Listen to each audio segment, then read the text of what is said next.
Today I'm going to show you how to create a vintage film photo effect in GIMP using a simple, non-destructive workflow that adds realistic grain without damaging your original image.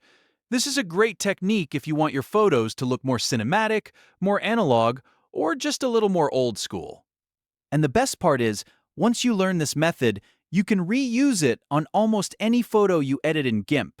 If this tutorial helps, make sure to hit like and subscribe for more easy GIMP tutorials just like this. Alright, let's jump in. First, open GIMP and load the photo you want to edit.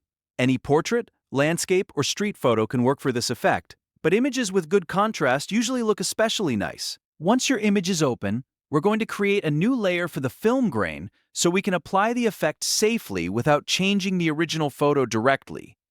To do that, press Ctrl+Shift+N, or go to the Layers panel and create a new layer. Name this layer Film Grain so it's easy to identify later. For the Fill With option, choose Background Color. But before you confirm, make sure your background color is set to an exact neutral gray. The color you want is hex code number 808080. This matters because the grain layer will blend more naturally when it starts from a true mid-gray base. If your background color is not already set correctly, click the background color box and enter number 808080 manually. Once that's done, create the layer. You should now have a solid gray layer sitting above your photo. This gray layer is what we'll use to generate grain in a way that stays flexible and easy to adjust. With the film grain layer selected, go to the top menu and open Filters, then Noise, then HSV Noise. This is the key step that creates the texture for your vintage look. HSV Noise lets you generate random variation in the layer, which gives you that classic film-like grit. When the HSV Noise dialog box opens, you'll see sliders for hue, saturation, and value. For a proper film grain effect, you want the grain to stay black and white rather than colorful. So pull the hue slider all the way down to 0. Then do the same with saturation and set it to 0 as well. That removes the color variation and keeps the noise neutral.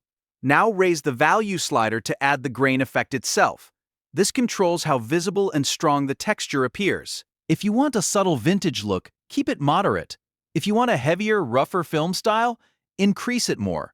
There's no single perfect setting here, so feel free to experiment depending on the type of photo you're editing. Once it looks good, click OK. At this point, the image may look very harsh because the grain layer is still sitting on top in a normal blending mode. The next step is where the effect really comes to life. In the Layers panel, find the Mode drop-down at the top and change the film grain layer from Normal to Overlay. Overlay is a great choice because it blends the grain into the image while preserving contrast and detail underneath. As soon as you switch to Overlay, the effect should look much more natural. The photo should now have that textured vintage film quality without completely overpowering the original picture. If the grain feels too strong, use the Opacity slider in the Layers panel to tone it down. Lowering opacity is the easiest way to fine-tune the effect until it matches the mood of your image. If Overlay looks too intense or too sharp for your specific photo, you can also try other layer modes. Different images respond differently, so modes like Soft Light may give you a gentler result, while other blending options may change the overall look in interesting ways. The main goal is to make the grain feel like part of the photo rather than something pasted on top. And because this is a non-destructive setup, you can always go back, change the opacity, adjust the mode, or even delete the grain layer completely and start over. That's one of the biggest advantages of doing it this way in GIMP. You stay in control the entire time. So that's how to create a vintage film photo effect in GIMP using a neutral gray grain layer, HSV Noise, and a blend mode like Overlay. It's a simple process, but it can completely change the mood of your photo and give it that timeless analog feel. If this video helped you out, please hit the like button, subscribe for more editing tutorials, and let me know in the comments what GIMP effect you want to learn next. Thanks for watching, and I'll see you in the next one.